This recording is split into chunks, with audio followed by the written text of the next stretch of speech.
Hey family, I wanted to show you just some of the harvest. I think everything is getting ready to finish up.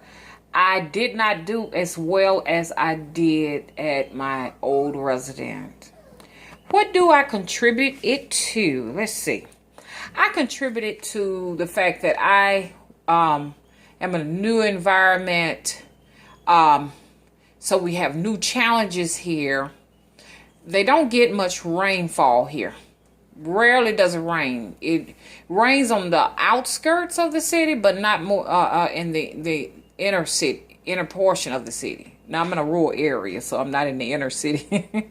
But anyway, so I've learned that, and so I know I will have some pitfalls and some successes. But the thing you want to learn from this situation is that you're not going to always, do well on everything.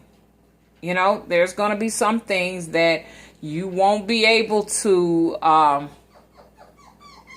you won't be able to achieve, So anyways, because I'm like a person, I do very well with squashes. I only got one squash this time. One squash. Do you hear me? And a lot of stuff just stifled. Melon stifled, corn stifled. Only got one corn. You see what I'm saying? So I'm competing with a lot of elements out here in this area. They get extreme sunlight. I mean, the sun is always out because I'm not too far from the ocean. There's lots of sunlight. I'm not too far from the river, so there's the ground is full of sand. You know what I'm saying? And even with trying to get soil from the home improvement stores was not helping much either, because it's no longer soil, it's mulch now. It's hard to find real dirt, And so I'm going to learn from this experience. I know that all of my fruit trees will have to have fruit nets. I have a lot of work to prepare for now. A lot of times we get started right at the season, but you don't start right at the season. Like, okay, in my time zone, I'm in a time zone 8.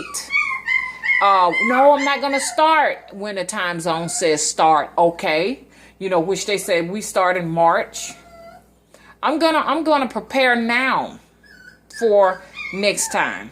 You know what I'm saying? Making sure the ground is nicely tilled and everything is protected from, animals that want to eat, It's work involved. I mean, the coop has to be finished. So I'll be working throughout the wintertime. And that's what I like about the winter, by the fact the winters are kind of mild in the daytime. The sun is shining. All I have to do is put a light jacket on and keep working. So I'll be working from now until out in the yard. Even in the winter, if it's the Lord's will, I'll be still out there in the yard with the chickens, with the goats, with the dogs, with the turkeys. Mama went and got 2 turkeys.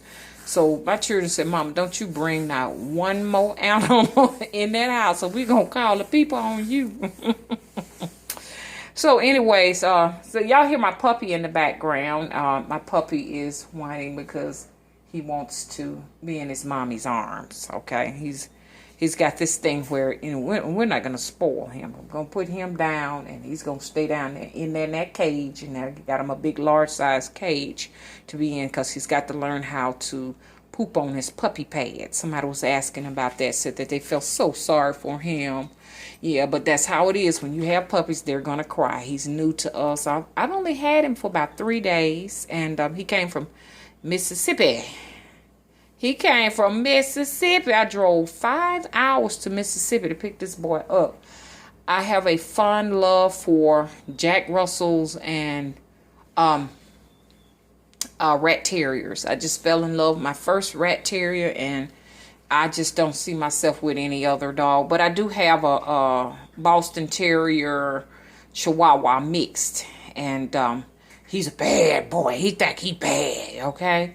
So I have trouble with him. He likes to go and bark at the neighbors and stuff. But anyways, it's a lot of work, y'all. I ain't gonna lie to you. It's a lot of work, when you're dealing with new animals. I got 2 new baby turkeys I got to get up to some size. So they're actually in my house. The 2 baby turkeys have a bedroom of their own for right now, because I can't put them in the baby broader because I have 6 copper Morans in the baby broader, and they've gotten kind of big, but I can't put them in there with the somewhat teenage adult babies because they haven't been able to get along. They don't like them.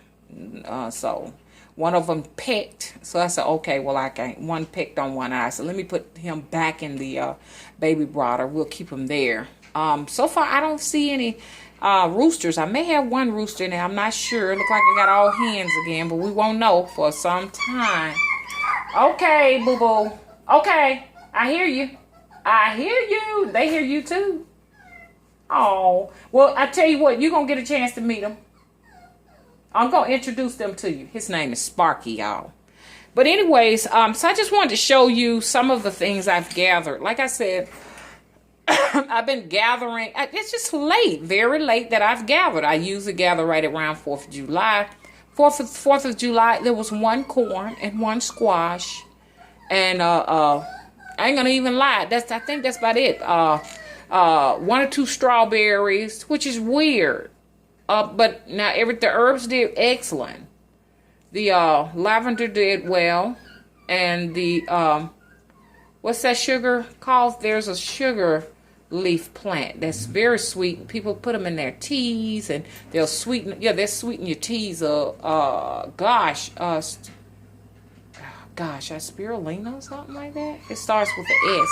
It did very well, and the basil finally did very well right around the 4th. But it was weird. That's it. That is it. Nothing else did anything. Now later on after the 4th, I had quite a few green tomatoes loaded with green tomatoes, overloaded with okras. Can't get the okras off quick enough. If you don't get okras off fast enough, they'll stifle y'all. And so I got, peppers here and tomatoes. I've been collecting peppers, bell peppers. What else have I been collecting? Like I said, the okra, 1 little bitty squash, and I love squash. We're gonna do better on them squashes. So once again, what have I learned? I'm gonna do some rotation in the homestead. I'm gonna rotate things, move things around. I know, and I lost 3 rose bushes. That's another thing. I got a ton of rose bushes. I lost 3 rose bushes because of the extreme sunlight that they're in on this position of the house. So I'm going to reposition everything, but the rest of the rose bushes did excellent. For you all who know about rose bushes, the knockout roses did superb. They really looked nice, and the azaleas did nice. But I had some very exotic rose bushes. They came in a bag, so I won't buy rose bushes in a bag anymore. For the rose bushes that came in buckets with good root systems did well. So I have a journal in there. I'm journaling what works, what doesn't work, y'all. Okay, so I'm finishing up my deck project. I'm fixing to build a lean-to shed, and I'll be sharing that with you.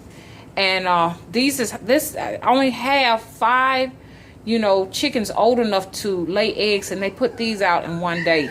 So my refrigerator is loaded with eggs. So what am I going to do if people are not willing to purchase the eggs? Because everybody say, oh, I want some eggs, but they don't even want to give me like $1.50 for 12 eggs. They're organic. I feed my chickens nothing but organic food.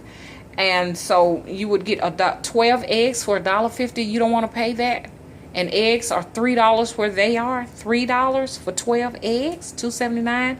Put your taxes on it, $3, and nobody wants to really buy the organic. Well, I may as well go to the store and pay $3 for the inorganic eggs that have no taste. But you say the eggs here taste so good. Well, give me $1.50 for it. Help me feed the chickens. The carton's costing me 50 cents, y'all. I'm not ranting at y'all because y'all don't know anything about it, but I'm just going to tell you how it is when you running a homestead. When you're running a homestead, and you got to purchase items like foods for the animals, containers for the animals. If you want something, pay when you're benefiting. You know what I'm saying? I don't have the money to necessarily just, buy cartons for everybody and supply food for the chickens and feed the world. I mean, I just don't got it like that. If I did, I probably would think about it. But anyway, so what I'll be doing with these eggs, I will be boiling them and pickling them. So I will have pickled eggs for me and my family. So y'all get ready, okay? When I say, I'm talking about my immediate family, because my children love pickled eggs. So I'll be pickling some eggs out of these, and I love pickled eggs. I don't know if you all ever had any, but if you'd like to try some, you can even do it with the inorganic eggs at the grocery store. Boil them, and they have all kind of pickling recipes that you can try. Okay, family, I gotta go. Here are my little maters. Y'all want to see my maters? Now, I'm still happy, but I'm used to having huge tomatoes that big. I didn't get that this year. Now, this is my white chicken. These are the eggs. Her eggs always look like this. They're not dirty. She puts out these kind of eggs, which is very different from me. I guess that's where the term Easter egg came from. Her eggs are like that. She don't have dirty butt. Dirty butt or the worms. She's fine. But her eggs look that way. And the other chickens, their eggs look like this. Nice and clean eggs. She's the only one got the weird looking eggs like that. And the rest of them will lay. I did the hen layering box out of plastic containers that I saw on YouTube. They didn't like it. They like to go behind this little thing I made for them, a little panel wood that I made for them and stuff with little pine straw. That's where all of them put their eggs, all except for the white chicken. She lays her eggs anywhere she wants to. I mean, when you go inside the pen, the eggs are just everywhere. And I said, well, that's where the Easter egg hunt came from. From her. I call her Earlene. Earlene is responsible for that. Okay, we got Earlene, we got Ruby, we got Teresa, we got Amanda, and we got, I call her Chick. So, I think she is more or less, she has the most dominant personality out of the group. She's the alpha hen. She roosts very high at night, so. Anyway, Chick, honey, she be about her business. I had to hurry up and pin that pen in, honey. Her ass fast. She was down the street with this rooster down there. Because I thought maybe something had got a hold to her. Then she comes switching and running to me. I'm like, girl, where your ass been? Now, I don't want no children coming up in here, girl. Okay? Now, get your ass back up in that pen, okay? And act right with your fast ass. And it's like she knew exactly what I was talking about. She let me pick her up, and I put her ass back up in there. Okay, y'all, I gotta go. Just wanted to talk about the pitfalls and the successes of the hobby farm. Please study the permaculture movement online. Bye-bye.